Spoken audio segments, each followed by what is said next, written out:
Hi everyone, welcome in a new video, a new CX update. It's been a few months, but now I'm back with monthly updates on customer experience to give you a fresh dose of inspiration month after month. Welcome to this new episode, everyone.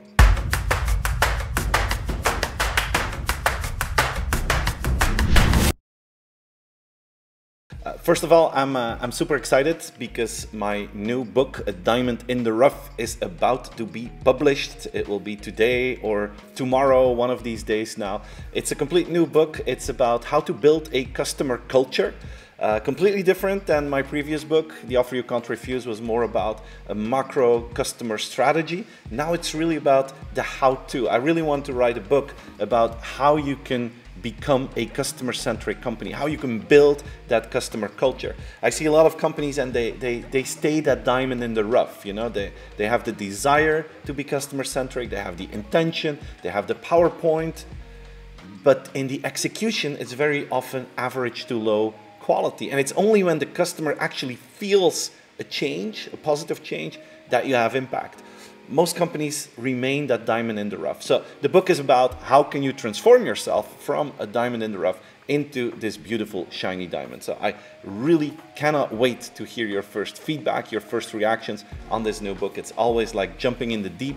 So I really hope that you're going to enjoy it. I have put all my energy and all my expertise in it. So I can't wait to hear and read your feedback on the new book, A Diamond in the Rough. You know, I would suggest that we change the terminology sometimes in customer experience. It was my good friend Rudy Munard who pointed me into this direction. He said, you know, think about the word frontline staff. In customer experience, we often talk about frontline staff, right? The word frontline, it actually means sending people to a very dangerous place. Where else do you have a front line? It's in a war, and it's the most dangerous place. It's the place where you have the highest likelihood to be killed. That's how we call our customer service department or our people who are in stores. They are in a dangerous place, close to customers. Maybe we need to think about different words like the customer happiness zone, the customer success zone. I don't know, but maybe we should make it into something positive and not scary. Because the problem is if you call it the front line, the scary place, in many companies, if you start to make promotion, if you get higher on the ladder, you get further and further away from that front line. You get further and further away from those customers, which is not a good thing. So maybe a suggestion, and you can let me know what you would use as a different wording.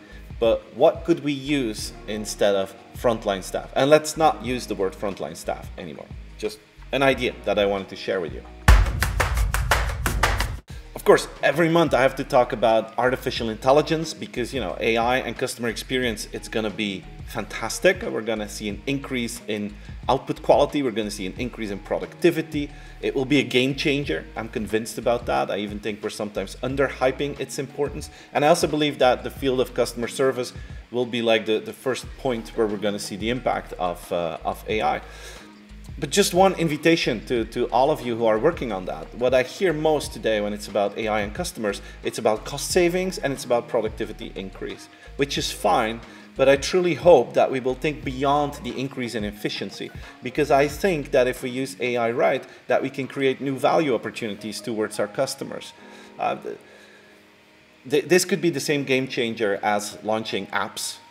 In the past, you know, today we interact with companies, we do interactions through apps, and it's usually super convenient. We're used to that. It was a game changer. Think about how AI agents could do the same, how AI personal assistants could do the same. I can imagine that in X years, 3 years from now, 4 years from now, all of us, that we will have some sort of a personal medical coach, a personal teacher, a personal financial planner. You know, on each of the dimensions that you have an app now in your life, that you will have an AI assistant, an AI platform that will assist you in a conversational way, in a fully personalized way, that brings more value, more personalized, faster, proactive, which could create a whole new kind of customer experience. So I would invite all of you, not just focus on the efficiency part and efficiency gains of AI, but think beyond that and think about how can we use this new system, this new philosophy to create more value for our customers. I think that is where we're going to see the real game-changing options. You know, most companies are really having good intentions to do well for their customers. Like, there are a lot of fashion brands now that give lifelong guarantee to their products. Patagonia is the most famous one. They give a lifelong guarantee to their products. They will fix it, which is great. Other brands do that as well, more and more. But recently I talked with a brand called Canada Goose, a more premium brand, and they told me it's lifelong guarantee. And I said, wow, that's great. And how does it work? Well, they said if something's wrong, you can bring it to our stores or reach out to our contact center, and you know, we will fix anything for the rest of your life. I said, okay, where do you have stores? Well, in Amsterdam, in Manchester, in Berlin, in Copenhagen, in New York. We got stores in all these major cities.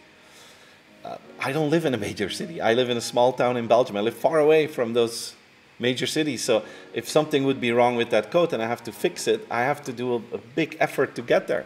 But they promise lifelong guarantee. It looks nice, but for me, it's quite an effort to really take advantage of that philosophy. If you compare it with Patagonia, I saw a lot of stories being shared on LinkedIn and socials this summer, where the philosophy of Patagonia is, look, if something is broken, you can bring it to our stores and we will fix it.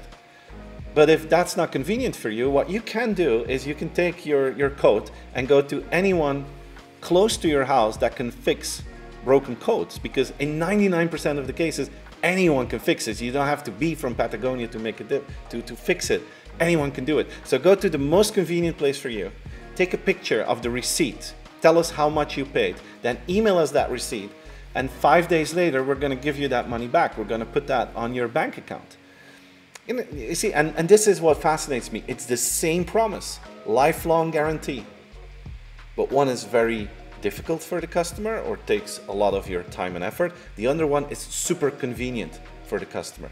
And that's what I mean with the new book, right? A diamond in the rough. Some are a diamond in the rough where the effort, it's a nice promise, but the effort for the customer is still high. With Patagonia, it's a shiny, beautiful diamond because it's a great product, but in the implementation, they created a process that is super easy for the customer. They created the process from the customer point of view, not from the company point of view. Same promise, different execution, big difference for the customer. So it's those kind of philosophies, that kind of thinking that I would like to promote with my new book, A Diamond in the Rough, where I hope that companies will keep the great promise, but develop it in execution from the point of view of the customer. All right, guys, this was my monthly update, CX update. I hope you enjoyed it. Please share it with your friends, subscribe to the channel, give me a comment in the video, let me know what you think about it. And then I hope to see you again next month for a new CX update. Thank you very much. Bye-bye.